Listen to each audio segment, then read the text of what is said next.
PSR Anjaneyulu arrest అయ్యారు. ముంబై నటి జత్వానికి వేధింపుల కేసులో ఏపీసీఐడీ అధికారులు ఆయన్ను హైదరాబాద్లో అదుపులోకి తీసుకున్నారు. ఈ కేసులో ఆంజనేయులను పూర్తి స్థాయిలో విచారించనున్నారు. RRR పై 3rd డిగ్రీ కేసులో కూడా పిఎస్ఆర్ ఆంజనేయులు నిందితుడిగా ఉన్నారు. ప్రస్తుతం సస్పెన్షన్లో ఉన్న ఆంజనేయులను విజయవాడకు తరలిస్తున్నారు.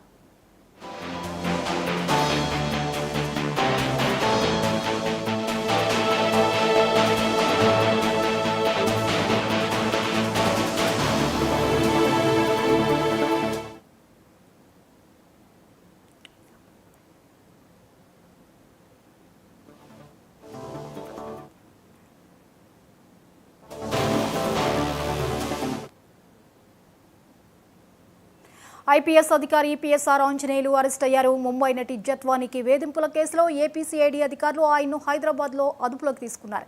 ఈ కేసులో ఆంజనేయులను పూర్తి స్థాయిలో విచారించనున్నారు. RRR పై 3rd డిగ్రీ కేసులో కూడా పిఎస్ఆర్ ఆంజనేయులు నిందితుడిగా ఉన్నారు. ప్రస్తుతం సస్పెన్షన్లో ఉన్న ఆంజనేయులను విజయవాడకు తరలిస్తున్నారు. ఈ అంశంపై మరిన్ని అప్డేట్స్ ని ఏపీ స్పెషల్ కరెస్పాండెంట్ సాంబశివరావు అందిస్తారు. సాంబశివరావు, పిఎస్ఆర్ అరెస్టు నేపథ్యంలో ఆయన్ని విజయవాడకు తరలిస్తున్నట్లుగా తెలుస్తోంది. వివరాలేంటి? జ్యోతి, మనం చూసుకున్నట్లయితే కనుక ఆంధ్రప్రదేశ్ ఇంటెలిజెన్స్ మాజీ చీఫ్ గా ఉన్నటువంటి పిఎస్ఆర్ ఆంజనేయులు అరెస్ట్ అయ్యారు. ముంబైకి నటి ఎవరైతే ఉన్నారో ఆమె కేసులో ఏపీసీఐడీ అధికారులు ఆయన హైదరాబాద్ అరెస్ట్ చేశారు. బేగంపేటలో నివాసంలో ఆయన అదుపులో తీసుకుని పోలీసు విజయవాడకు కూడా తరలించినటువంటి పరిస్థితి. జగన్ హయాంలో పి సీతారామాంజనేయులు ఇంటెలిజెన్స్ చీఫ్ గా పనిచేసిన సంగతి నాకు తెలిసిందే. ప్రస్తుతం ఆయన పిఎస్ఆర్ ఆంజనేయులు సస్పెన్షన్ లో కూడా ఉన్నటువంటి పరిస్థితి. ముఖ్యంగా మనం చూసుకున్నట్లయితే విజయవాడలో ముంబై నటిపై గతేడాది కేసు నమోదైనటువంటి పరిస్థితుల్లో వైఎస్ఆర్ సిపి నేత విద్యాసాగర్ పై తాను పెట్టినటువంటి కేసు ఉపసంహరించుకునే విధంగా ఒత్తిడి చేయడానికి తనపైన ఈ కేసు పెట్టారని నటి కూడా ఆరోపించినటువంటి పరిస్థితి. ఆ సమయంలో పిఎస్ఆర్ ఆంజనేయులు ఇండివిజువల్ సిపిగా కూడా ఉన్నటువంటి పరిస్థితి. విజయవాడ సిపిగా కాంతిరాణ టాటా, డీసీపీగా విశాఖకుండే పనిచేసిన సమయంలో ఈ ఘటన జరిగినటువంటి పరిస్థితి. వైఎస్ఆర్సీపీ నేత విద్యాసాగర్ ఫిర్యాదుతో నటితో పాటు ఆమె తల్లిదండ్రుల సోదరుడిపై కూడా కేసు అప్పట్లో నమోదైనటువంటి పరిస్థితి. మనం చూసుకున్నట్లయితే గత ఏడాది ఫిబ్రవరి 2న ఇబ్రహీంపట్నం పోలీస్ స్టేషన్ లో ఎఫ్ఐఆర్ కూడా నమోదు చేసినటువంటి పరిస్థితి.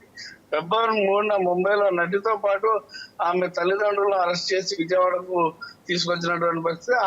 వీటన్నిటిపైన కూడా ఇటు పిఎస్ఆర్ ఆంజనేయుల పైన పలు ఆరోపణలు, కేసులు నమోదు కావడంతో ప్రస్తుతం ఆయన్ని విచారణ చేస్తున్నటువంటి పరిస్థితి. హైదరాబాద్ నుంచి ఆయన తీసుకొచ్చి విజయవాడలో ప్రస్తుతం ఆయన్ను సిఐడి అధికారులు అయితే విచారణ చేస్తున్నారు. విచారణలో పలు కీలక అంశాలను అయితే ఆయన పైన చేస్తున్నటువంటి పరిస్థితి.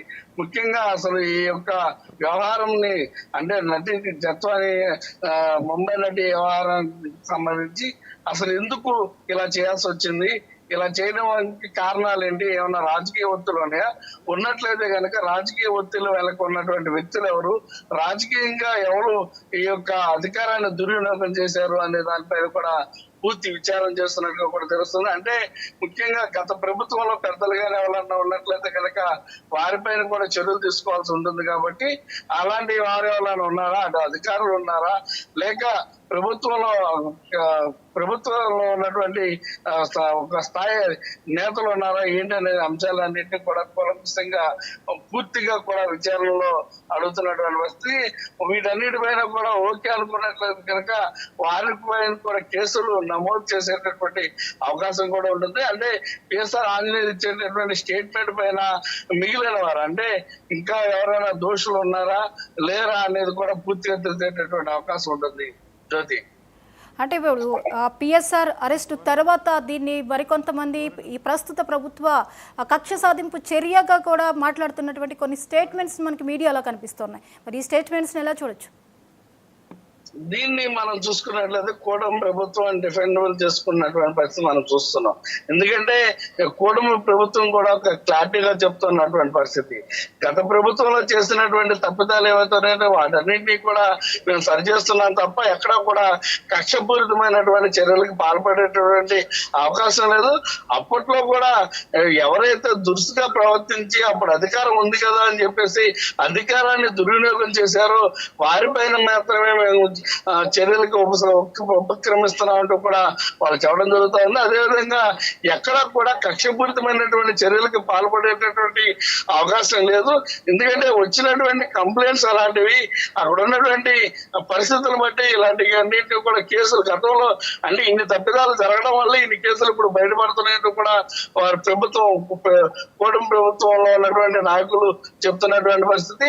ఇంకో పక్క మనం చూసుకున్నట్లయితే కూడా అధికారులు కూడా ఎక్కడ మేము తప్పు చేయట్లేదు, ఉన్నటువంటి ఏదైతే గత ప్రభుత్వంలో జరిగినటువంటి లూపోర్స్ ఉపయోగించుకుని చేసినటువంటి తప్పులు ఏవైతున్నాయో వాటిని ఎండగట్టే ప్రయత్నాన్ని మాత్రమే చేస్తున్నామంటూ కూడా వారు కూడా చెప్పుకొస్తున్నటువంటి పరిస్థితి చూడండి.